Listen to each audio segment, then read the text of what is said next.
I remember my senior year in high school getting my first car and having my first job. That wasn't under the table, and then also having bills. I got paid bi-weekly and had to pay for things such as my phone bill, gas for my car, and anything that broke on my car, and anything else I wanted to do. I managed to find ways to do the fun stuff and got myself into a bind with gas for my car one time. I had kept change in my car and I ran out of money, and the payday wasn't for another week or so. And so I had to put $2 worth of quarters into my gas tank and drive it home so that I could manage to get places from there. After going through this, I had to learn money management, and I wanted to share some of it with you and persuade you to take some of these steps. My first call to action is know your priorities and learn to not spend on what's not a necessity. Is Netflix or the Movie Pass really a necessity for you to make it from day to day or week to week? Know where your money goes and go through your monthly debit card, credit card, monthly statement, and cut with subscriptions you don't need. Just the other day, I got my debit card subscription. I noticed that I hadn't been to the gym or this specific gym in a long time, and so they had charged me $50 for 2 months. And so I had to go back and cut it, and although I couldn't get the money back, for the future, I don't have that coming back in, and it's a recurring payment. Figure out a plan that works for your monthly needs, and most importantly, stick with it.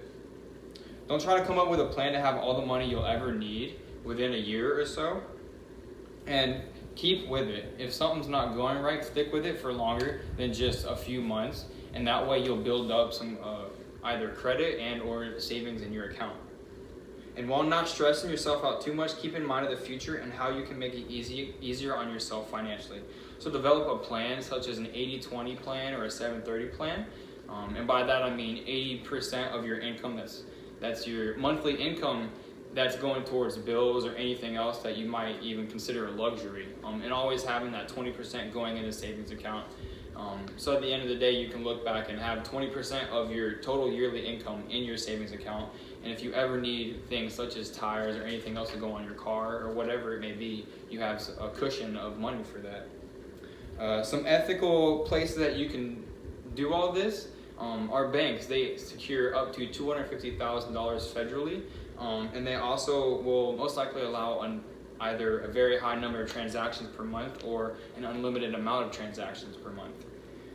Some logic: if you have credit cards and or debit cards, get some that work for you, and so not the other way around. And by that, I mean, as of right now, I have a Delta and a Southwest card, and so both of those are accumulating points as I pay them off every month, and not having money that's not being paid off from them.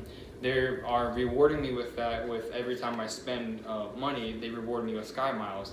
And so after several months or even a year or so, I can accumulate enough points for several round trip tickets to places around the country, or even just abroad if I want to go.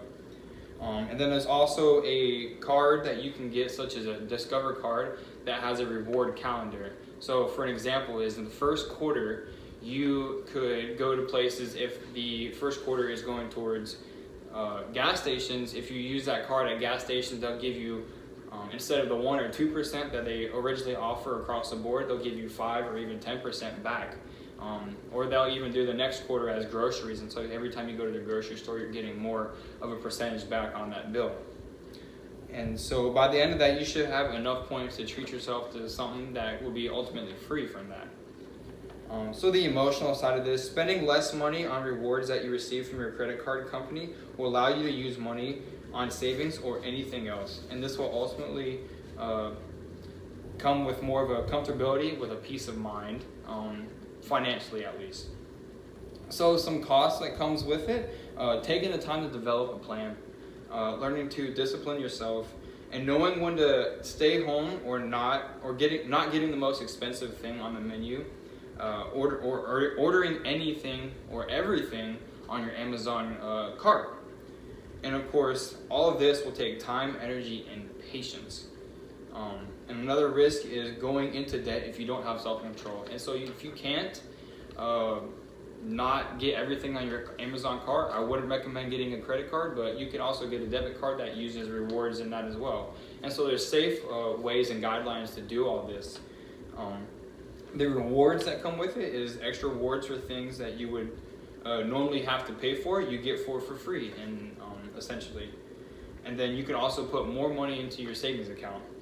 And as soon as you can do this, as soon as you develop a plan, and then moving forward with this, you can also get approved for a debit card or rewards credit card with that in it as well.